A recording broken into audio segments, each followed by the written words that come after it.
중진국 함정이라고 들어보셨나요? 과거 저소득 국가였던 나라가 중간소득 국가 도달 이후 성장 동력을 상실하여 고소득 국가에 이르지 못하고 다시 중진국에 머무르거나 저소득 국가로 돌아가는 것을 말합니다. 그리고 요즘에는 여기에 중국을 넣어야 한다 이런 얘기가 들려오고 있습니다. 아니 중국은 GDP 2위 국가인데 무슨 말이냐 싶은데 근래 중국 지표를 보면요 모든 경제 지표가 최악으로 치닫고 있는 분위기입니다. 심지어 중국은 각종 통계를 조작하기로 유명하거든요. 보정이 들어간 경제 지표조차 안 좋은 걸 보면 이제 망했나 싶은데 GDP를 보면요 2010년부터 계속 하향 곡선을 그리다가 21년에는 다시 오르나 싶었지만 팬데믹 재확산과 내외수 부진으로 3%에 그치면서 다시 주저앉고 있는 모습입니다. 아니 그래도 3%면 괜찮지 않냐 라고 할 수도 있는데 많은 전문가들이요 중국의 인구와 소득 수준을 토대로 중국이 중진국에서 탈출하기 위한 성장률의 최소 속도는 7%라고 말하고 있습니다. 7%를 못 넘으면 선진국이 되지 못하고 결국 중진국 함정에 빠지게 된다는 거죠. 그리고 현재 계속해서 넘지 못하고 있고요.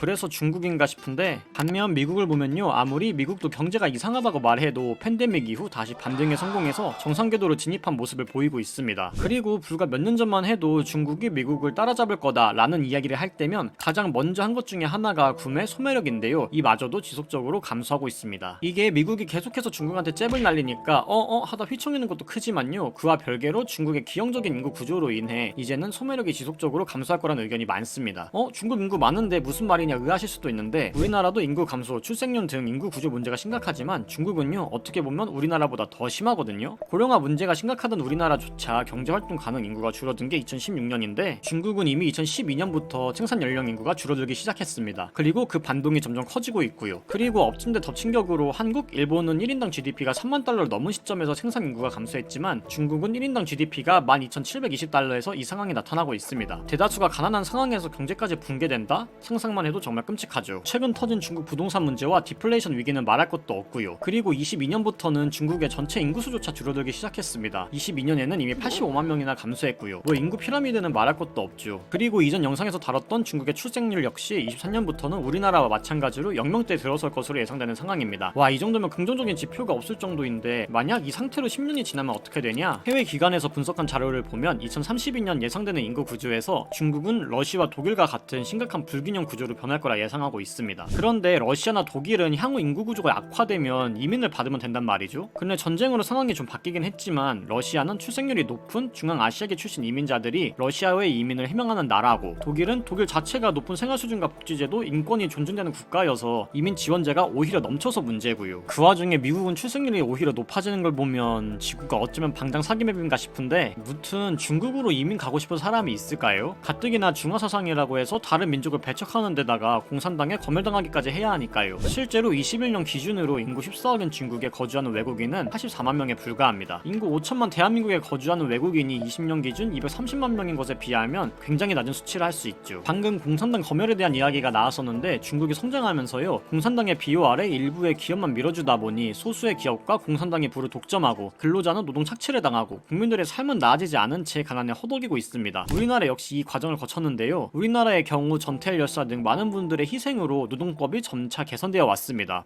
지금도 나아가야 할 길은 멀지만요. 근데 중국은 아시다시피 공산당이고 독재 체제거든요. 그래서 개인의 의견을 자유롭게 분출할 수가 없습니다. 국가는 모든 정보를 검열하고 AI 기술을 활용해 반체제 인사의 동선을 추적하고 심지어는 전국민 안면 인식 CCTV 감시까지 해서 모든 정보를 검열하고 있습니다. 이것도 왜 중국이 AI 기술 적극적으로 도입할까에 대한 주제에 대해서도 다뤘었는데 이에 대한 자세한 내용은 카드로 링크를 걸어 놓을 테니까요. 참고 부탁드립니다. 무튼 중국은 근 20년간 빠른 속도로만 성장하다가 뒤를 돌아보니 팔다리는 이미 찢겨져 나가고 있고 옆에서 미국이 잽을 날리니 온몸에는 멍이 들었고 더 이상 힘에 붙여 뛰지 못하게 되어서 멈추게 되었는데 뛸 때는 아드레날린이 돌아서 몰랐지만 지금은 곪은 곳이 계속 썩어 터져나오고 있는 상황입니다. 최근 부정적인 전망이 표면으로 드러나자 중국 공산당과 시진핑도 위기의식을 느꼈는지 2020년대에 와서 쌍순환과 공동 부유론 등을 정책으로 내걸고 중산층 강화와 최빈층의 구매력 상승을 꾀하려고 하고 있는데요. 현실은 가시적인 성과를 내기도 전에 잡음이 나오고 있는 실정입니다. 탈주하고 있는 중국 MZ 청년들 영상에 이어서 경제 사회적 관점에서 중국이 몰락하고 있는 과정에 대해 알아보았는데요. 다음 편에서는 정치체제, 공산당 독재체제에서 만들어진 중국 자체 문제점에 대해 알아보겠습니다. 종합 지식 채널 AI 스토리 다음엔 더 좋은 영상으로 돌아오겠습니다.